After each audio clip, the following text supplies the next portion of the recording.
नमस्कार, सुपरफास्ट हरियाणा में स्वागत है आप सभी का। आपके साथ मैं हूं सोनल दहिया। खबरों की शुरुआत करेंगे।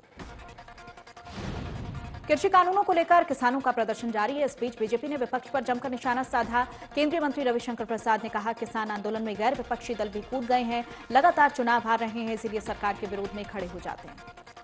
केंद्रीय मंत्री रविशंकर प्रसाद ने कहा, कांग्रेस ने 2014 के मैनिफेस्टो में कहा था कि एपीएमसी एक्ट को खत्म करेंगे।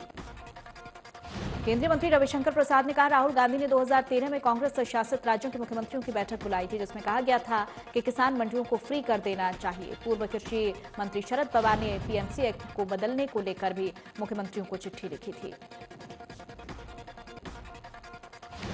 केंद्रीय मंत्री रविशंकर प्रसाद ने कहा कि इन विपक्षी दलों को भले ही किसान संगठन नहीं बुलाते, लेकिन ये फिर भी जाना चाहते हैं। किसानों की आमदनी को बढ़ाने के लिए समय समय पर अलग अलग राज्यों ने कॉन्ट्रैक्ट फार्मिंग को लागू किया है। विपक्ष पर निशाना साधते हुए केंद्रीय मंत्री रविशंकर प्रसाद ने कहा है कि कानून मंत्री के तौर पर कह रहा हूं कि न किसानों की जमीन को बंधक बनाया जाएगा और न ही लीज पर लिया जाएगा।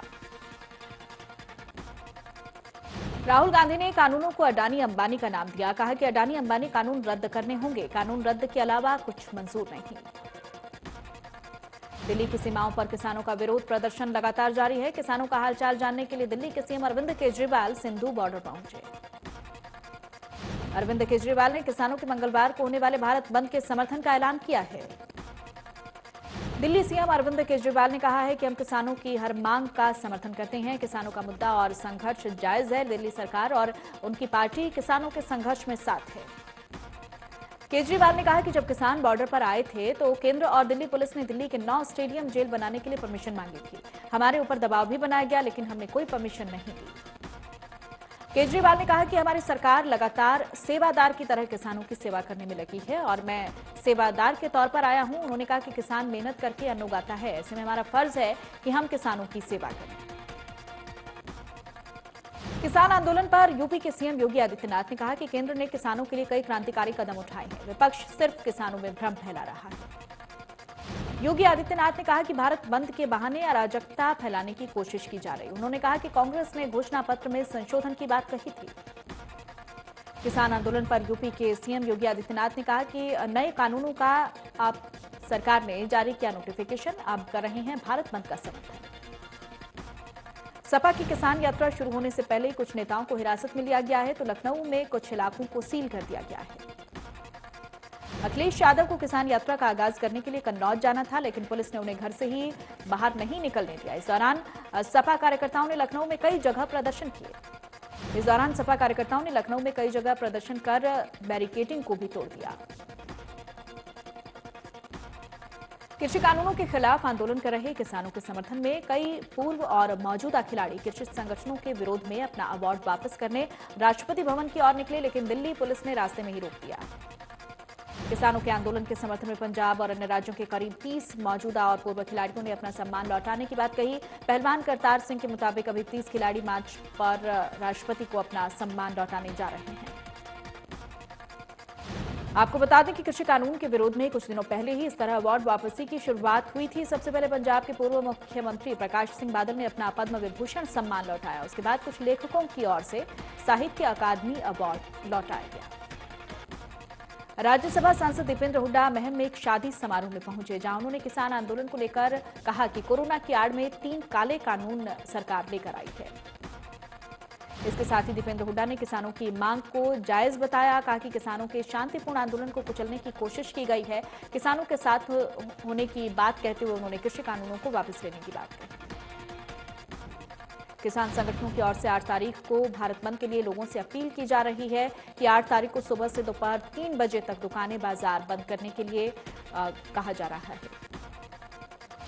भारत बंद की रणनीति बनाने में किसान जुट चुके हैं। 8 दिसंबर को भारत बंद का आह्वान किया गया है। किसानों ने देश को गांव-गांव जाम करने का दावा किया है। किसानों की माने तो देश की आजादी के बाद पहली बार ऐसा भारत बंद होगा। आंदोलन में वॉलंटियर और पंजाब में घरों में बैठी महिलाएं और बच्चे बंद की कमान संभालेंगे। किसानों ने दावा किया है कि केंद्र सरकार चाहे जितनी बार भी बातचीत के दौर चला ले, लेकिन किसान तीनों काले कानूनों को रद्द करवाकर ही दम लेंगे। सिरसा से लगातार किसानों का दिल्ली कूच जारी है। दर्जनों किसान 4 ट्रैक्टर ट्रॉलियों से दिल्ली के लिए रवाना हुए। बरनाला रोड स्थित शहीद भगत सिंह स्टेडियम में चल रहे पक्के मोर्चे के धरने से किसानों का जत्था रवाना हुआ। दिल्ली रवानगी से पहले पक्का मोर्चा धरना स्थल पर किसानों ने केंद्र और प्रदेश सरकार के खिलाफ नारेबाजी की। किसानों का कहना था कि जब तक काले कृषि कानून वापस नहीं होते हैं, दिल्ली में रहकर विरोध जताएंगे। भारत बंद के दौरान जिले में मंगलवार को पुलिस का पहरा सख्त रहने लगा। जिले में कोई अप्रिय घटना न घटे, इसको लेकर पड़ोसी राज्यों की सीमाओं से सटे इलाके में लगी बैरिकेडिंग पर पुलिस जवानों की संख्या बढ़ाई गई है। पुलिस ने दमकल विभाग, वाटर कैनन से लेकर भीड़ को तितर-बितर करने के लिए आंसू गैस के गोले का प्रबंध भी किया है। दिल्ली में चल रही किसान आंदोलन को सफल बनाने के लिए सरकार पर दबाव बने, इसके लिए किसानों ने 8 दिसंबर को पूर्ण भारत बंद का ऐलान किया है। भारत बंद को सफल बनाने के लिए जुलाना की सभी खापें और संगठन एक साथ हैं। जुलाना के मेन बाजार और मुख्य सड़कों पर खाप और संगठन के लोगों ने मुनादी कर भारत बंद को सफल बनाने का आह्वान किया है। किसान संगठनों की 8 दिसंबर को भारत बंद का व्यापार मंडल पूरी तरह से समर्थन करता है। प्रदेश का व्यापारी 8 दिसंबर को जिला और ब्लॉक स्तर पर प्रदेश में जगह जगह धरना प्रदर्शन कर किसान आंदोलन के समर्थन में सरकार को जगाने का काम करेगा। पूर्व मंत्री आनंद सिंह डांगी ने कहा कि राजनीति से ऊपर उठकर 8 दिसंबर को भारत बंद को सफल करें। उन्होंने सभी दुकानदारों से अपील करते हुए कहा कि शाम 3 बजे तक बाजार बंद रखें और किसानों का साथ दें। उन्होंने कहा कि कांग्रेस पार्टी किसानों के साथ खड़ी है। इस तरह सभी राजनीतिक पार्टियों को किसानों के समर्थन में आगे आना चाहिए। जेजेपी पर निशाना साधते हुए डांगी ने कहा कि चौधरी देवीलाल किसान नेता थे। जेजेपी नेता कुर्सी के लालच में उनके नाम को बदनाम कर रहे हैं। विधानसभा स्पीकर ज्ञानचंद गुप्ता ने कहा कि बीजेपी इस बार नगर निगम चुनाव विकास के मुद्दे पर लड़ेगी। उन्होंने कहा कि बीजेपी ने पहले भी विकास कार्य करवाए हैं और अब आने वाले समय में भी बीजेपी विकास करवाएगी, इसीलिए नगर निगम के चुनाव में बीजेपी का मुद्दा विकास होगा। किसान आंदोलन पर जेजेपी नेता दिग्विजय चौटाला ने कहा किसानों ने जो बातें रखी हैं उसे सरकार ने अच्छे से सुना और बदलाव के लिए भी राजी है। 9 दिसंबर की बैठक में हल निकलने की उम्मीद है। वहीं दिग्विजय सिंह ने कहा कि किसानों को अपनी बात रखने का पूरा अधिकार है। किसानों को परेशानी न हो, इसके लिए प्रशासन व्यवस्था करे। उन्होंने कहा कि हरियाणा के सभी 90 विधायक किसानों के पक्षधर हैं और सभी विधायक किसान परिवार से जुड़े हुए हैं। सभी चाहते हैं कि जल्द किसानों की समस्याओं का समाधान हो। दिग्विजय चौटाला ने कांग्रेस पर हमला बोलते हुए कहा कि कांग्रेसी नेता आंदोलन की आड़ में अपना दाव लगाने की कोशिश कर रहे हैं। कांग्रेसियों की राजनीति को किसान आंदोलन से न जोड़ा जाए। चरखी दादरी में फोगाट खाप, सांगवान खाप और हवेली का चिड़िया खाप सहित व्यापारिक संगठन ने मिलकर एक मीटिंग का आयोजन किया है। भारत बंद को सफल बनाने के लिए रणनीति बनाई गई है। सभी संगठनों ने मिलकर रणनीति बनाई है कि हर गांव में ग्रामीण अपने सरपंच को लेकर शांतिपूर्वक ढंग से बंद को सफल बनाएंगे और भारत बंद को सफल करने के लिए कमेटी ने कुछ सदस्यों की अलग ड्यूटी लगाई है। 8 दिसंबर को होने वाले राष्ट्रव्यापी बंद को सफल बनाने के लिए किसान नेताओं ने सुभाष चौक सहित विभिन्न बाजारों में जाकर दुकानदारों से ऐतिहासिक बंद में सहयोग की अपील की है। सभी दुकानदारों, रेहड़ी संचालकों, होटल और संस्थानों के मालिकों से किसानों ने अपील की है कि ऐतिहासिक बंद में स्वेच्छा से सहयोग करें। सिरसा के खुइया, मलकाना और भावदीन टोल में कल पर्ची मुक्त किया जाएगा। 10 से 3 बजे तक टोल प्लाजा पर धरना दिया जाएगा। स्वेच्छा से बंद नहीं रखने वाले संस्थानों के बाहर धरना दिया जाएगा और उनकी फोटोग्राफी की जाएगी। नूह में भारत और ऑस्ट्रेलिया के बीच खेले गए 2020 क्रिकेट मैच पर सट्टा लगाने के आरोप में 5 लोगों को गिरफ्तार करने में सफलता हासिल की गई। सट्टा लगाते हुए 5 आरोपियों को गिरफ्तार कर उनके कब्जे से 12,500 रुपए नकदी, 7 मोबाइल फोन, एक सेटअप बॉक्स, एक एलईडी और अन्य सामान बरामद किया गया है।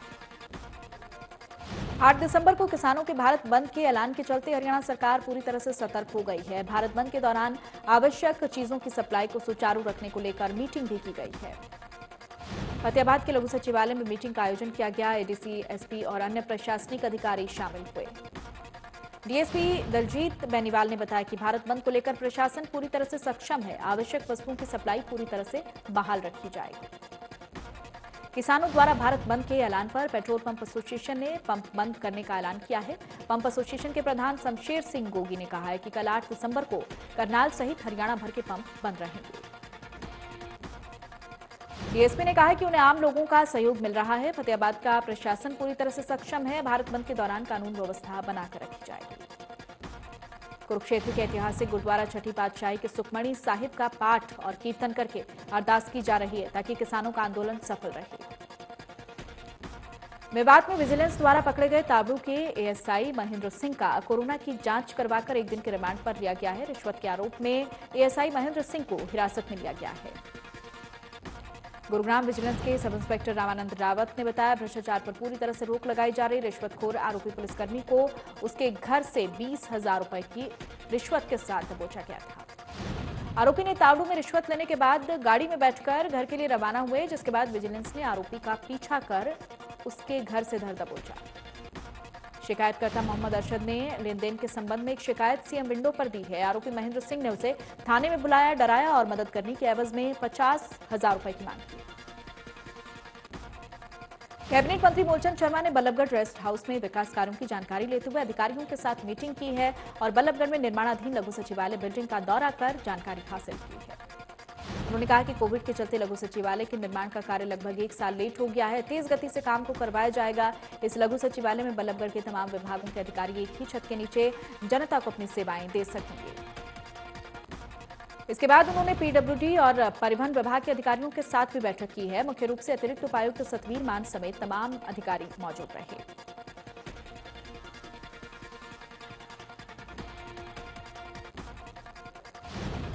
जुलाना पुलिस को गश्त के दौरान एक बड़ी कामयाबी हाथ लगी है। उन्होंने गुप्त सूचना के आधार पर जुलाना के कच्चा बाईपास पर एक युवक को हथियार सहित दबोचा है।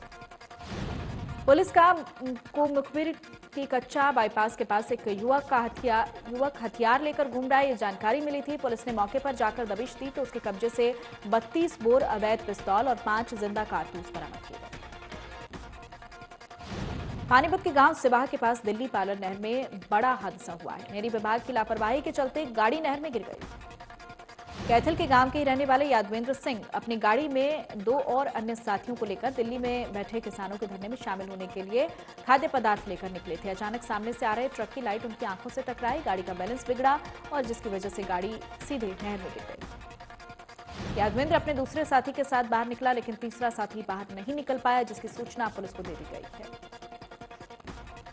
सिवानी में कोहरे ने दस्तक दे दी है, जिसके चलते गाड़ी चलाने वालों को काफी परेशानियों का सामना करना पड़ रहा है। जानकारी के अनुसार सिवानी क्षेत्र में पहला कोहरा देखने को मिला, जिसके चलते सुबह 2 फुट की दूरी से ज्यादा लोगों को देखने में परेशानी हो रही थी। वहीं कोहरे के साथ ही क्षेत्र में ठंड भी बढ़ गई है, क्योंकि सिवानी क्षेत्र राजस्थान के चूरू जिले के साथ लगता है और यहां पर इस मौसम में सबसे ज्यादा ठंड होती है। भिवानी में बिजली बिल पर लगातार सब्सिडी लेनी है तो निगम उपभोक्ताओं को केवाईसी अपडेट करवाना जरूरी होगा। इससे जहां उपभोक्ताओं पर बिल पर सब्सिडी मिलती रहेगी, वहीं बिजली निगम की तरफ से मिलने वाली सुविधाएं ऑनलाइन उपलब्ध हो सकेंगी। उपभोक्ताओं को मीटर गली से संबंधित शिकायत का भी ऑनलाइन समाधान हो सकेगा। निगम के उपभोक्ताओं को इस महीने में अपनी केवाईसी अपडेट करनी होगी। इसके अलावा निगम के एसडीओ ऑफिस में संबंधित क्षेत्र के अधिकारियों से संपर्क कर भी केवाईसी अपडेट करवा सकते हैं।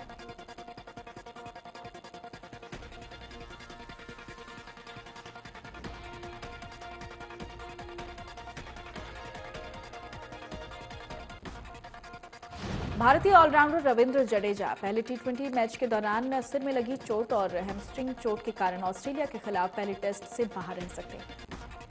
अपने करियर का 50वां टेस्ट खेलने की दहलीज पर खड़े जडेजा कम से कम 3 हफ्ते के लिए क्रिकेट से दूर रहेंगे, यानी एडिलेड में 17 दिसंबर से शुरू हो रहा दिन रात का पहला टेस्ट ये नहीं खेल पाएंगे। दिल्ली पुलिस की स्पेशल सेल ने शकरपुर इलाके में एनकाउंटर के दौरान 5 आतंकियों को गिरफ्तार किया है। गिरफ्तार आतंकियों में से 2 पंजाब और 3 कश्मीर के रहने वाले हैं। बताया जा रहा है कि सभी इस्लामिक और खालिस्तानी संगठन से जुड़े हुए हैं। लंबे वक्त से इनको लेकर ऑपरेशन चल रहा था। सूत्रों के मुताबिक गिरफ्तार किए गए 5 में से 2 आतंकी पंजाब के हैं। सभी तरनतारन में शौर्य चक्र विजेता बलविंदर सिंह संधू की हत्या में शामिल हुए। बलविंदर सिंह ने पंजाब में आतंकवाद के खिलाफ एक लंबी लड़ाई लड़ी थी। उनकी हत्या पिछले दिनों पंजाब के तरनतारन जिले में की गई थी। सिरसा में कोरोना के कारण एक शख्स की मौत। राम कॉलोनी का रहने वाला था मृतक। इलाज के दौरान हुई शख्स की मौत।